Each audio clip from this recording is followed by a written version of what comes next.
대한 말씀하셨는데 지금 염전이나 이런 쪽 바다 쪽에다가 이 태양광을 설치하니까 이거를 전기는 대부분 수도권에 썼었잖아요. 그리고 물론 뭐 산단도 있겠지만 수도권으로 보내줘야 되는데 보내는 거리가 너무 멀다 보니까 송배전망이 부실하거든요. 그거를 새로 설치를 해야 되는데 그게 금액이 만만치가 않습니다. 그 금액이 굉장히 큽니다. 세금이 많이 들어가야 됩니다. 그리고 그게 하루아침에 설비가 완성이 될까요? 하루아침에 설비가 완성될 수 있는 부분이 아니에요. 그런 관점에서 국가에서 어떻게 해서 이런 생각을 하고 있냐면 차라리 분산 에너지 방식을 가져. 분산. 곧 지역별로 차등해서 에너지 저장 시스템을 구축을 해서 지역에서 생산과 소비를 적정하게 하고 뿌려주는 방식으로 하자. 그렇게 되면 구시대가 대통령제를 하지 않아도 되고 실제적으로 운영하는 관점에서 분산 에너지에 대한 부분을 얘기를 하고 있어요. 그래서 지금 3차 에너지 기본계획이 2019년에 왔지만 지금 뭐 35년까지 발전량이 15% 이상을 분산형 전원, 그러니까 각 지방의 분산형 전원으로 하겠다라고 했는데 10차에서는 최근에는 어떻게 바뀌었냐면 23.3%로 2배 올라갔습니다. 그 분산한 에너지를 이거를 하기 위한 핵심 기술은 뭐냐면 ESS예요. ESS가 없으면 이걸 할 수가 없습니다. 근데 ESS 시장이 지금 다 죽었어요. 누가 어떻게 해요? 할 수가 없잖아요. 그런 부분을 좀 정책적으로 빨리 보완을 해야 된다. 중소기업들, 지금 대기업도 지금 출혈을 지금 하면서 일을 하고 있는데 중소기업은 이 사업에 아예 접근조차도 못해요, 나중에. 대기업도 돈을 못 벌고 있는데 중소기업 하나도 자금력도 어려운 중소기업이 과연 할 수 있을까요? 못합니다. 이 부분이 확실하게 해결이 돼야 됩니다. 그러기 위해서는 배터리에 대한 어떤 화재 방지 기술, 그런 것들을 국가적으로 빨리 그런 기술들을 모아서 어찌됐든 국가 기준으로 해서 빨리 좀 그 체계화 시켜야 될 것이 필요하고요. 그 다음에 그런 관점에서 그런 R&D도 빨리 진행을 해서 그런 것들을 보완해야 되고, 그 다음에 특히 이 분산 에너지도 빨리 하려면 이 사업자들이 ESS 사업이나 이런 것들을 할 수 있게 해줘야 돼요. 근데 보면 제가 실무적으로 지금 한전 기술하고 일을 지금 하고 있는데 ESS 사업을 지금 하고 있는데 저희가 사용 배터리로 활용하고 있거든요. 재사용 배터리.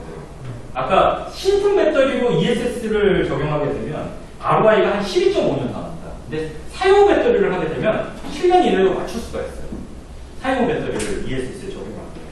네, 배터리 가격이 약 한 10분의 1 가격으로 따질 수가 있어요. 근데 중요한 건 화재 방지에 대한 기술이 필수적으로 요구가 되는데 그 부분에 대한 부분이 필요하다.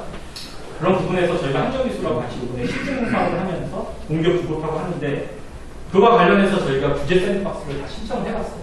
규제가 없으니까 규제 샌드박스를 신청을 했는데 이놈 솔직히 말씀드려 규제 샌드박스를 신청하고 받아보니 기준을 완화해주는 게 아니라 오히려 없는 기준을 더 지켜라.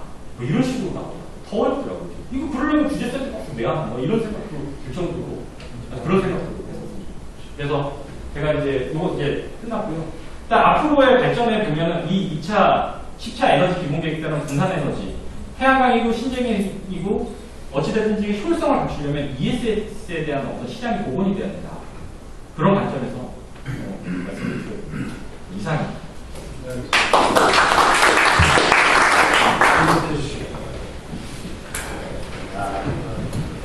키워드만 내가 드렸는데 역시 정리 잘하셨네.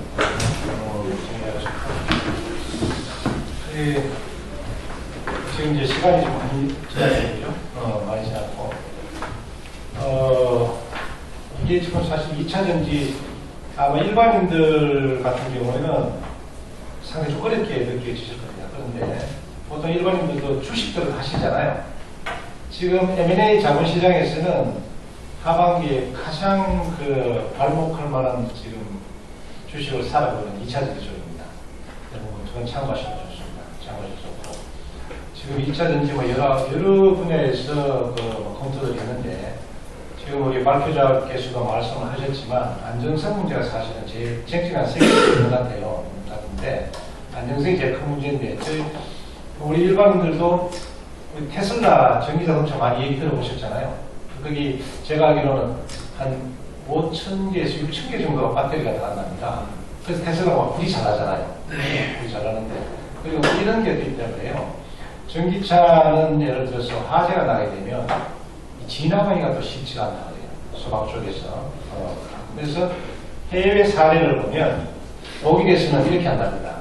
우리는 막 이렇게 원청기에 불나가면 119 해다가 쫙 불 거잖아요. 참 독일 같은 경우에는 그 컨테이너 박스, 컨테이너 물탱크가 와가지고 화재가 난 전기차를 그 물탱크에다 바로 넣어버린 거예요. 네, 그건 실제입니다. 독일에서는 그렇게 한답니다. 그렇게 하면은 실제 어차피 화재가 나서 출동을 하게 되면은 물도 그것도 다 엄청나잖아요. 그렇게 하는데 지금 이제 두 분 다 발표를 하셨고 2차 전지하고 태양광 쪽 지금 토론하실 분이 지금 네 분이 계시는데요. 시간을 한 8분 정도로 해가지고 한 분당 8분 정도 해서 Q&A 하는 걸로. 만약에 태양광 쪽으로 되면 정 교수한테 이렇게 질문을 던지시고 정 교수가 답변하시고 그렇게 하시고 일반인 한 두 분 정도 이렇게 해서 오늘 이렇게 마무리하는 걸로 하고 나머지는 이제 결과물들은 제가 종합적으로 정리해 놓은 게 있으니까 그거는 의원실 통해서 보고해서 여러분들 의견이 반영되도록 그렇게 하겠습니다. 그 질문 자체도 막 테크니컬한 부분이 있잖아요. 이런 부분들은 좀 전문가들 마음이기 때문에 실제 그거보다는 이게 지금 뭐 사업에 이런 문제가 있어. 그럼 이걸 어떻게 해서 국가에 좀 이야기해서 어떻게 하면 좋겠다. 지금 현재 윤석열 정부가 지금 지향하는 방향은 철학은 이제 그런 것 같습니다. 자유민주 말씀 많이 내일 말씀하시잖아요. 그리고 이거 산업 쪽도 마찬가지. 지금 거의 이제 시장 쪽에 맡기는 국가의 어떤 역할을 최소화하겠다는 그런 의지가 강한 것 같아요. 아까 제가 모두에 말씀드렸던 그 우리 국정 목표 두 번째 그 주제 자체가 아젠다 그렇게 뽑혀 있어요. 민간이 끌고 정부가 뒤에서 밀고 이렇게 돼 있어. 그래서 역동적 경제 성장 이렇게 돼 있어. 그런데 사실 그렇게 하기에는 좀 발언 너무 좋잖아요. 민간이 끌고 정부가 뒤에서 밀어야 되는데 실제 중소기업을 끌고 갈 수는 없습니다. 그런 관점에서 좀 이해를 해주셨으면 좋겠는데 우리 국경님 김효준 교수부터 먼저 지금 시간 따라 좀 공수 좀 해주시고요. 5시에 조금 오픈해야 되기 때문에 한 분당 5분, 한 8분 정도에서 좀 사실 아까 그 정태철 교수님 말씀하실 때 여기 한국영 부표님 계실 때 중요한 부탁을 하나 하려고 했는데 너무 길어져서 나가셨어요. 참 아쉬워요. 뭐냐면 지붕 태양광이 굉장히 좋아요. 사실은. 그래서 이거는 나중에 좀 정리해서 저 먼저 좀 소개를 해드릴게요. 세미나를 공동 주관하고 있는 국가개조연의 융합기술분과연정을 맡고 있습니다. 굉장히 중요한 건데요, 사실. 그래서 저도 오늘 좀 대학원 단축 수업을 좀 왔습니다. 점심도 굶고. 근데 오늘 그 지붕 태양광의 그 법정 문제, 저는 이제 우리가 산에 나무를 막는데 그게 비참하게 막 기어지고 그런 거 상당히 아까워요.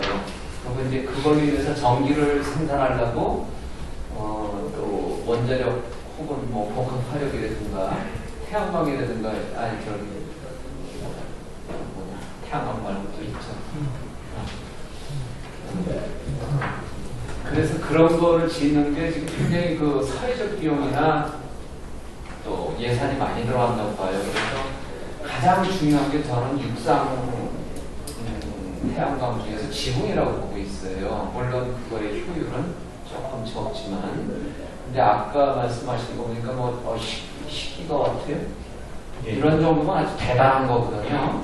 10기가와트면 뭐 대단합니다. 그러면 이걸 좀 활성화하기 위해서 뭘 하나. 그래서 아까 한국영 국회의원 산자부 마침 잘 돼서 이걸 갖다 부탁을 하려고 했어요. 그 지금 우리가 이제 산을 나무를 자르고 이렇게 하는 거, 그 다음에 또 우리 수상 태양광이라든가 해양 태양광 같은 거는 이제 그 차광도 되고 그래서 그게 문제가 있는데, 이 지붕 태양광은 여러 가지 이점이 있어요.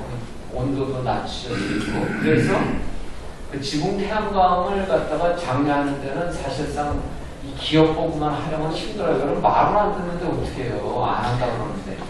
그렇다면 지붕 태양광 했을 때 세제 혜택이라든가 이런 것도, 혹은 또 지붕 태양광을 하는데 그 기초적인 거를 정부에서 이제 한전이나 뭐 한전이 주로 한전이 관련된 거 있지만 그래서 지붕 태양광의 법적 문제를 갖다 그 시행령이라든가 조례라든가 이거를 좀 꼭 좀 올려주십시오 하려고 했어요.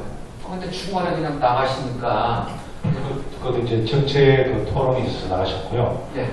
좀 우리 김 교수님 거기다 제가 한 말씀 잠깐 좀 올려드리면은 실제 이게 지금 그 지붕 태양광을 이렇게 지금 얘기를 하는데 이게 저는 몰라 우리 발표자 거기까지 검토가 됐는지 모르겠는데 우리 전원주택 많이 이렇게 하잖아요. 임야 그런 쪽에 사실은 그런 그 지방자치단체에서나 이렇게 인허가를 할 때 오히려 그거는 의무적으로 태양광을 설치해라 이렇게 저는 국가가 주도하는 것같아요. 저도 이제 그 말씀을 여러분 신축 건물은 무조건 그렇지. 그 다음에 학교라든가 기관 우리 공공기관 많잖아요.